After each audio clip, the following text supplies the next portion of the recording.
Aner malawi kan as dial content barwani lingwa seme kan war online TV channel. Anda manduni shan kwasinyang mala non rwashni kan war online TV channel to kon ke special report to be kon dial kaling kon de kon tilanetinas. Baran palpin ka liang dien an wale shan ka wal bangwan ka pairo ronkin dangro udian dangro bakel. Tin dial kon nyon ko kon banakaling ngutu ko ki ngumle rodmo. Te tong wanda chalat ne kon ke social media ka riudi and dialo de kon gɔaa kon de kon chala nuääri report ne banyo kon kel gɔaa me kan kon we katin kon lat ko rodian bu kon ngaji no nuääri bom dien bom ka ala to ki bom tot men chalat gɔaa me ka banyo ya kel bala mana chalat ne kon a very important message ka gorjana be nyo ya kel Kurling yana gwasame kieteran tuok re duaran kemunlal larga jano en kormdit chi kormatot ngai kondiale ko kan de nedial ten content pinkir mi yadi kendial chakan dial direct no chakanang ka jonglei chanang munlal ko en kuma kirmi yadit dwalle ka Nuer community ngejen wo mishiga loga chika kech akwa pele espela yo point Nuer using contrary loka ngejen wo mishika kech amani point de en kwere de je checken chitka mako je checken tamalada je shikir che guje no ka do badanen chicken na de intimidate kaje ne ko gwade dane chi kwer la governor dung Jonglei state da gay ko na gwade che to kaje ano kuna ku ka pressure gor ke kirmi yadit jen che te kan ko ba lon welan ba je ba kwa dunda kelio ako jan danan ko kyer ga je tun ne ko kyer ga je don mi jira mu gijo kirmi yadit de kyer ka ye te kyer ka ye kirmi yadit dun man gore o jen ba se ke power bu position kelio bala dunda bene de alba control jen ta danan te tan tan mi te tan de no te ga Nuer kan ngaje no en kir man gore helengo kia goro ben werbe control ben werbe ka humiliate chemana na ngai kone telamun da dian milet kirmi yadide agenda ana lede nichang all the time. So right now an kur le ro de mere loka che kirmi yadi che jenong dier medit che kirmi yadi che peglonga de keli mala chal ka no che peglonga du keli che la don gwado mo che la don gwado mo keli Kendi ina SSPDF dial across the country kendi al ka wendi enta ka Jonglei right corner tam pingment didi al kona chanang re loka meti didi long they can use ke 2013 medana kir tam right now chaga direct munlal ano ba dornwari ba jo dek kake jendan le road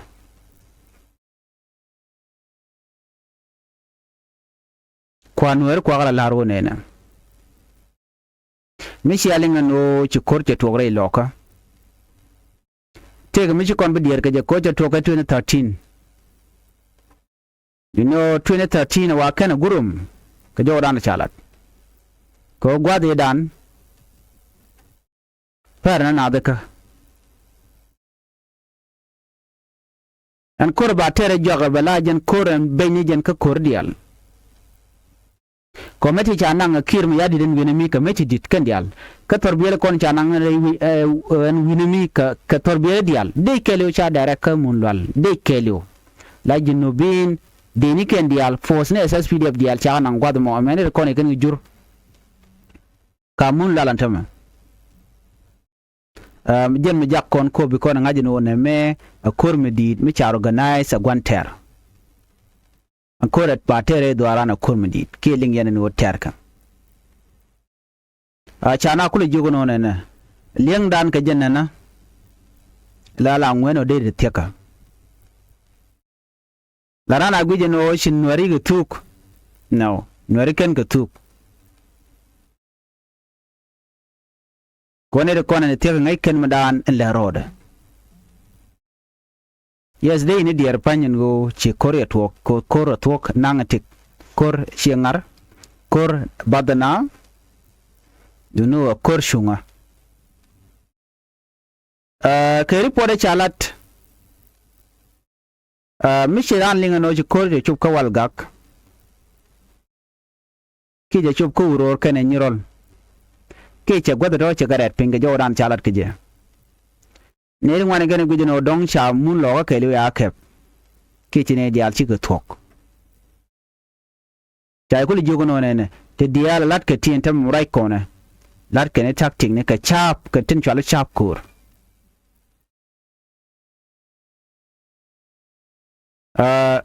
men chalat ane kon amugwa ke report an cha no so kon turu wan chana kanen suru shushka tiloina te jabelung wi mon ke liu kan wari ta danen kon ne kon ke je jelkan ka gaat tiene delka kowok chukon ngaji no che pegre che chop ka gweje nan gwi koneja dino te mi sha bidier ke je lan wari kene ite ka shap kur a chenke na dag bula te ka dom ba dom tarkan mo ba gor ke je man ya man la kon dier ke je long wi mon kon wari agan metot kan ramdit rawde ti ka ti cha gor no ba yar ke ba jago bu ka te gwa dana te mi jeng motokten la ka gor ka gote go anyok ko hok nuari gana der ka dul ke na konan dong daga ka wanga la kon ka len nyok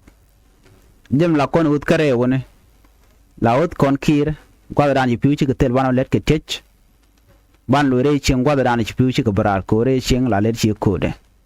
la kon ya let bon tong mi every season la let kon ke tech ene jom ki rel ki tot akon agoro ban ni kon dial bu kon galat jimi je na gwa dan ji pichi bratan ba dul ba ban pin ba dul ti ba la lat jenta dan te ko kon cheng kon no so nothing new here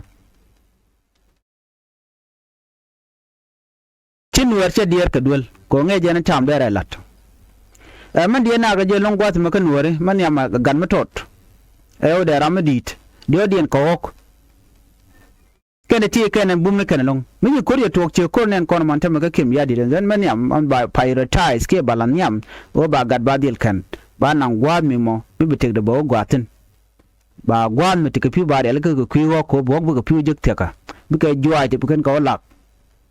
bu kan ko jek ta to ne la ga rel ka sha kor sha ja tap ko ne je pinye nuara mi cha na mam la leng na ro jok buna o char ba do bana ba tu gujenan ba tu en man chala re loka CSS PDF gwinje no chin wer chi dwal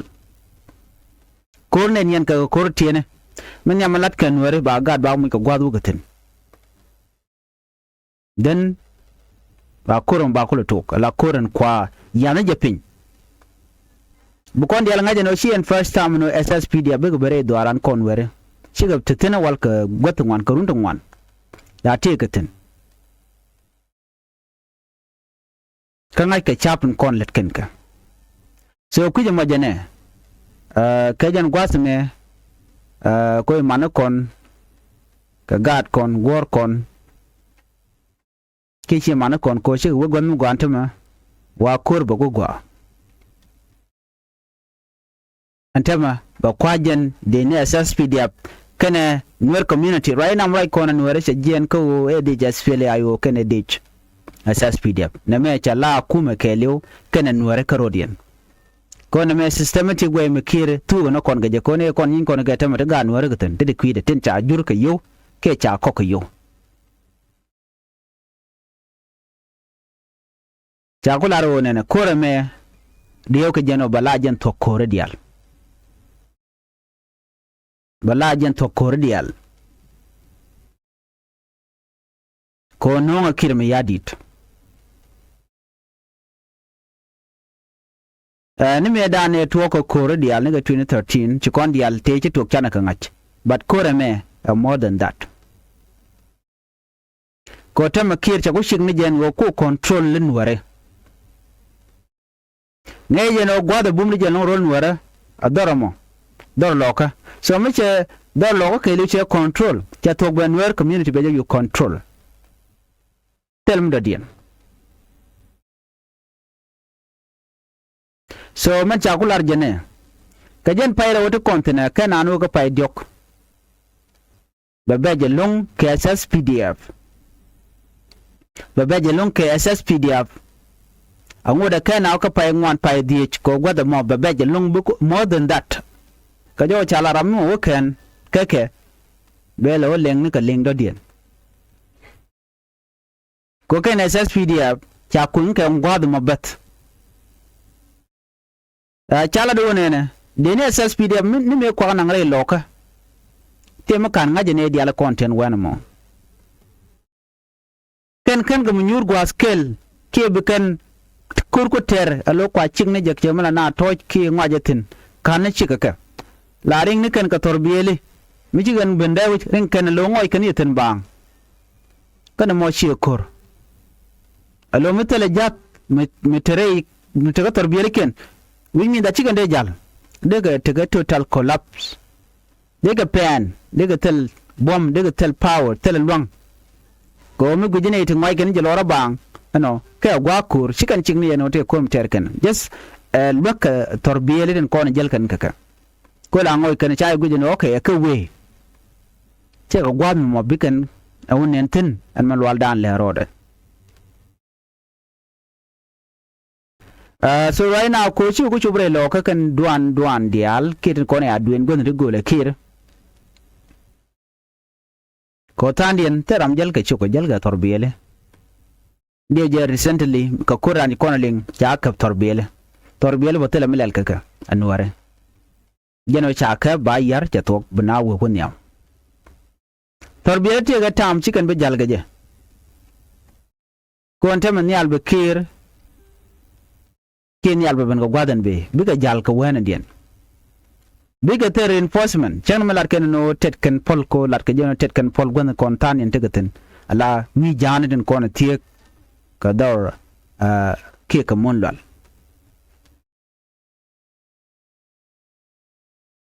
ka kuje mone man yam an charke o angai ka goten kontin biga chongtana jenda ndaten commission dia no ko kan bukan lat kemi diaru ne cha monlal cha de ka walen fa ka ground tel monlal makap ka lat kene ka leb kene social media no cha gwada makap ka gwada cha ka batel gwa ma cha ka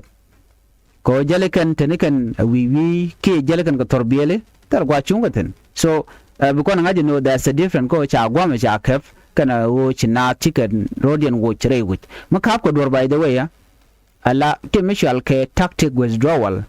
ke real battle no ku yen pan kun kwa joni rar ka kur ke two different thing kan nueri ki aspela yo kana nuer wa am kan ko kon jo rar ka battle bi kan ko kap pinyi ne no ti rodian lek ko ne ti jale kan ka doblo ngoy kan jere wit ba jo ke wujen lalo doten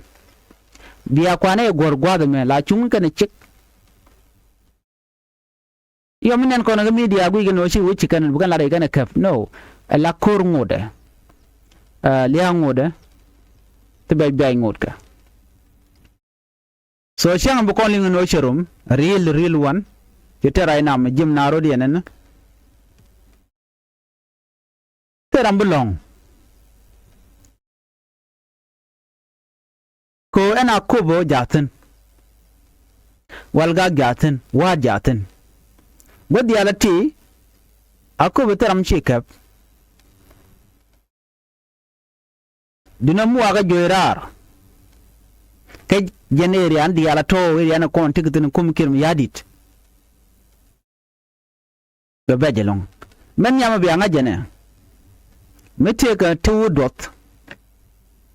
ko na right now ngai kono no ni albaben right ni albaben torbiyel ken jikan be jal ko ken torbiyel ngat ken kamo tel mu chala reinforcement be ben ke nyongai kon di alabo tele wich me de kap ka bom akume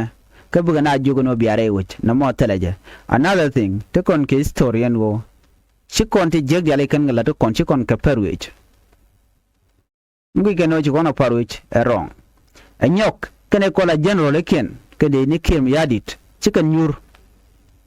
ala de ni ken chika frustrated tele gwa mogaten all of them te karan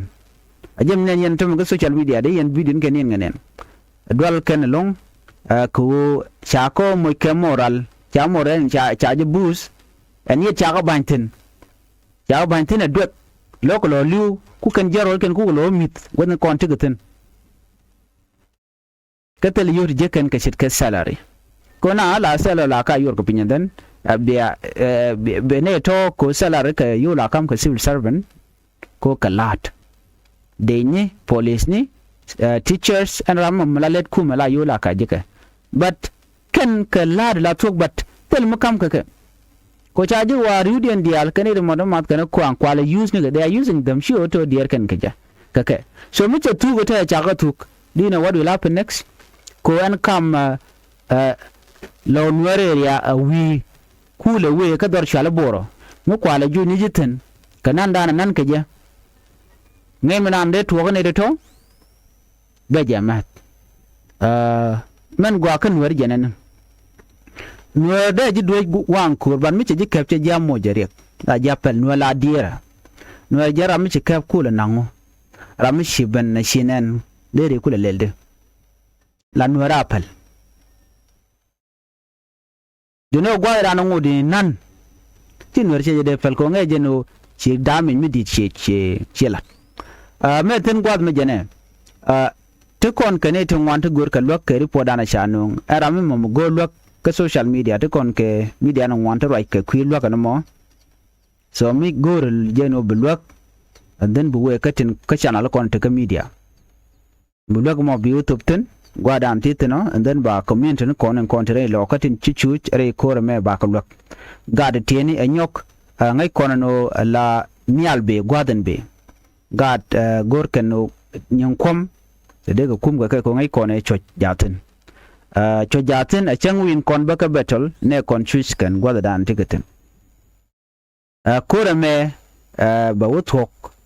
ne ka juba jene po dana chalat ba to ko juba ken wo mi che tika na da alternative mi chalat a clear point a chamal che ta chi mi kwa je president ta ni mal jen gwada na bi korba to ka je a nyokon teram lugmal no kon mal kon were a kon cham Scott tell Nuer community mulong mal Nuer no kan mal but Nuer chicken intimidation chicken gor rami mo mi chami ala ka nga ka chama je non kwa je alo wan kan kon la ka ragu no pelikan lo ne de kon te kelge kirim yadit ko kon le guje lo tele kon lot jinjirande ji de jogo no jin ku saranda kele na mai de pin ka bi ben control che de gwa Nuer kan ga jiyan be kan gwa dan te SSPD update be kan o mak no kan ka jiyan balati kan wande ba ri jono yana kwa neme kwa je respect lo bana shong gwa dan shung yin tin bene shong gwa dan tin tin but ke shi janda ta dan tin ko ke shi janter koro kir ne re kon targa kore ka ji ko tore tandien ka murle da wul murle tiga kel nga ke kir ko ti yaw te kel ke kir e wul shelo community Mr. Johnson wulo nyane ala gwele force kan dial kan ta dial ko jita Nuer mun already so they are supporting Kir kane ko kianti de la jang tin kon gujo to Kir arandien ke chung kan kel ke Kir shit kan dial bo atandien ko right now ngene no ne ponjana korodien ne karodien ni panna me kana pan ge jete ne ngwani chirodien na kam no ken ko ken kon tok la communal conflict and to okay so a constant charo no ka wa ko feel ne de kon la siasin ga ke politician ke ngene kon la ti jegbo ti jang ne ken ko na koroden ni chang nen kon no te ga me ti ka ba ka o ken ko ka de ken me ko nying karodin gwa dan tiketen tikir ga lon ke control but ken do dan cha lon ke control ga jene ken la ga ya kap ke ya corona nying kan wore ba ko kana ka bargazal wa kana win diala tin de ka tingen jang nanga ka wa ankur nanga ga wan ko rete ga Nuer tubbe ben bi yebnak Nuer wanak ka kwa ga Nuer ku ga na ka fo mono ke ne kume dum ne dial ne ko ken yos ga ber yos ka nga akir ko ber ka jitaran the last people kon yos ka chen bilo ka that tribe bala Nuer tin kon en chol ken go Nuer yone ne kon tin Nuer yone tin kon ya ko no daga dorun ko ba moy ko position ci koro men tamino ne Nueri tin kon ke ga kim yadit kene de kon shi mane kini gen nak tele position mutu ko lora bang linga jana mane no position is given to anyone without cause moy ke jika position ko bne ko big betraying o bne ko big nak bedil ta ganiska ke janda na gor kilm ya dide ko ara mi di men ngat ke community de mi che wa against these people but you tell root ke betel tar ni gente mi le run chabu no ne ken but you atera na mo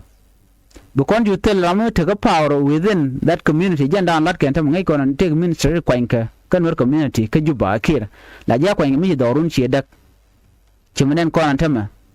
akan governor de al kono cha kwan chana unity state ko palwina mi ko unity state ten werten karolien chana ban ga jongle ajan gwada korten tam ka ngala koer dini jana ka jongle kele anwar dar gay ko anwar mi kon bu kon ka penal bare be jeg bo governor dunga penal mete mala kala anwar dollar e ger me ku consurale le ger consurale bo anwar ne dia le kwanya ka te ka mi jeng mi kan lat ka community den community nuere den lo dia charan kwany lora bang kwanya ko jinchi community du shenak and then that will be a credit to you ka kir mi kono kon ka lungshuk ka county level de kon gujino te ne ri sha kun ministry ka wil ko ken kan kun ministry ti ka ji lungshuk te kan ka ministry ya kwany ministry dangro kwanya ka lor bang no cha kwan lor bang kwanya ka ko ken cha ne ken cha ga ju cha nuer kon chung kel doctor me cha ga ju nuer kon logo ku mi kir mi hadi chikan ka ju so for that reason cha mu ko cha mu position ne mi kono mai hotel mi cha ngun ko wa tele kon mi cha ter they are supporting kir indeed but tele minister mi cha kam ka ko tele kon mi kan ter tel nuer kan ka yan mat mo kon ko ulang te ke ministers te kana so cha kwan lor bang kan kore kon yuden la kan mo kana ka kwiden ka jama and the same thing baka nasir the same thing ka fanga wona ka mun lol te diala ti minister diala kwan ka kan nuwer cha kwan lor bang kir kwan ka ke ko ken bikan nuwer ken bikan ka yar bikan kanak so na me je report ande lar kon nuwer gor kon bana chonkel ke jen this time cha kon madmo ko mo bana de bana jedak bana report den bana je ka gwazan be biatema